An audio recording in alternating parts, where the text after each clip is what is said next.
Oke, yuk perhatikan gambar pola aliran berikut. Oke, jadi ada gambar ya, dikasih gambar seperti itu. Nah, itu dia membentuk pola aliran. Jadi pola pola aliran sungai itu macam-macam. Ada yang melingkar, ada yang tegak lurus, ada yang apa namanya?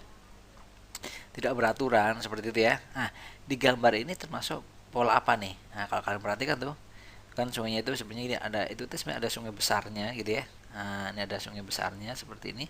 Terus ada cabang-cabangnya.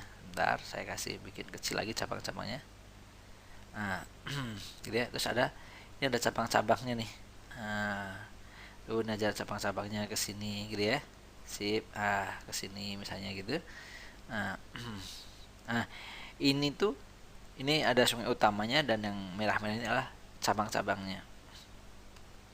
Oke, saya balik lagi. Oke, ini disebut sebagai aliran sungai apa? Dendritik.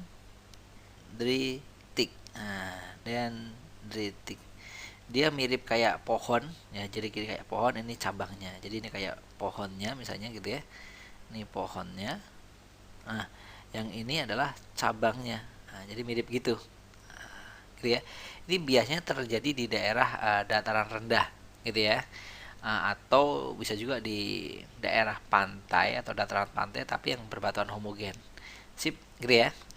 Oke, ini berarti bentuknya dendritik. Oke, bentuknya kurang lebih kayak pohon gitu ya. Ini ranting-rantingnya. Oke, sip. See you. Dadah.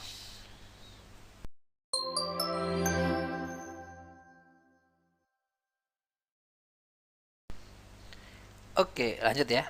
Yuk, salah satu upaya yang dapat dilakukan untuk menjaga das. Apa das? Dol, daerah aliran sungai supaya tetap lestari dan dapat berfungsi secara berkesinambungan. Oke, yuk. Nah, ini sangat penting ya. Nah, karena sekarang banyak das-das yang rusak karena manusia tidak menjaga konservasi lingkungan di sekitar dasnya. Oke. Apa sih yang bisa dilakukan biar daerah aliran sungai itu menjadi tetap berfungsi dengan baik gitu ya? Satu, yang bisa dilakukan adalah konservasi, konservasi lahan pertanian. Lahan pertanian. Maksudnya gimana? Lahan pertanian yang iya, lahan pertanian di sekitar das itu. Oke. Sip, itu salah satu cara. Yang berikutnya, kasih reboisasi atau penanaman reboisasi di daerah penangkapan air hujan. Penangkapan, wah, air hujan bisa ditangkap ya. Penangkapan air hujan. Oke. Atau bisa juga membatasi pembangunan di sekitar das tuh. Jadi jangan banyak bangunan-bangunan, membatasi pembangunan di sekitar das. Oke, kurang lebih ini. Coba kita cek ya. Tidak menggunakan air sungai. Boleh nggak menggunakan air sungai? Boleh, asal tetap memperhatikan kondisi lingkungannya. Tetap bisa memperhatikan kelestarian lingkungannya ya. Jangan sampai pakai air sungai tapi buang sampahnya juga di situ, buang limbahnya juga di itu. Itu nggak boleh. Melakukan penghijauan di lingkungan rumah sendiri. Enggak, kan ini di rumah sendiri. Kalau penghijauannya di sekitar das, iya, gitu ya. Membuat tempat penampungan air hujan. Nah, ini nggak ngaruh, ya. Nah, ini bisa diwakili ini sebenarnya reboisasi di daerah penangkapan air hujan. Nah, itu lebih tepat, ya. Membebaskan pembangunan rumah justru nggak boleh bebas. Gitu ya.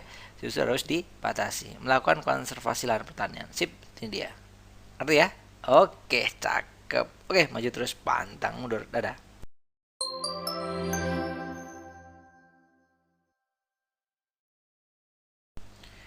Oke, aliran sungai, oke kawan, gini kita baca dulu soalnya.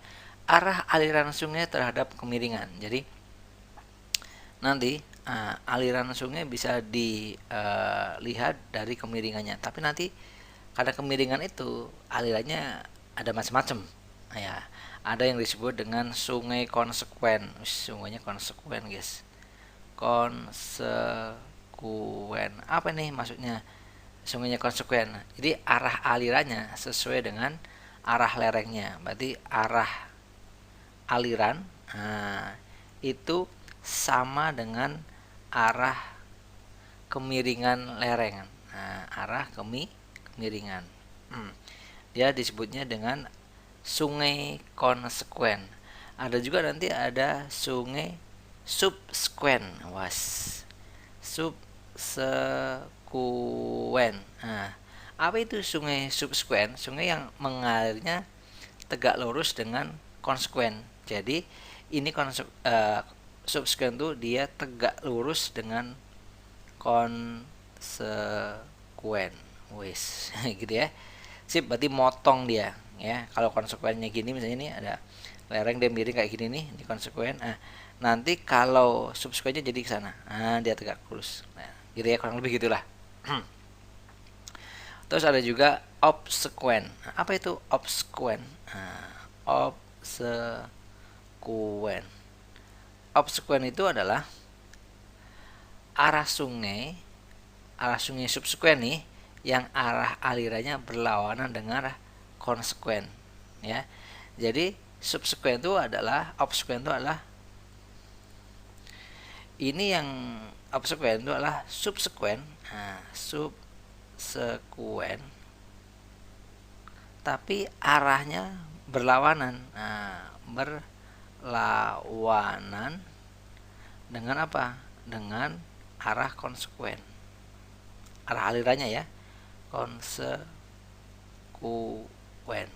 Oke, berarti dia selain tegak lurus juga dia nanti berlawanan. Itu namanya obsekuen. Ada juga nanti sungai resekuen. Nah, resekuen. Apa itu resekuen? Resekuen itu adalah anak sungai. Jadi anak sungai dari subsekuen yang arah alirannya sejajar dengan konsekuen. Nah, jadi anak sungai nih. Nah, ini anak sungai dari subsekuen. Nah, subsekuen yang sejajar dengan apa? Sejajar dengan konsekuen. Sejajar dengan konsekuen. Ada lagi nggak ya kira-kira? Oh, ada satu lagi, insekuen. Apakah insekuen? Nah, insekuen adalah sungai yang arah alirannya tidak teratur dan terikat oleh lereng dan daratan. Jadi dia tidak teratur. Cluenya di situ ya, arah alirannya tidak teratur. Sip, berarti tidak konsekuen dia ya, lawannya konsekuen, insekuen.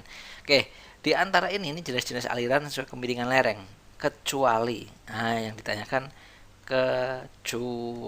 kecuali mana? Oke, konsekuen ada, subsekuen ada, obsekuen ada juga, terus absekuen nggak ada, resekuen ada. Jadi kecualinya mana?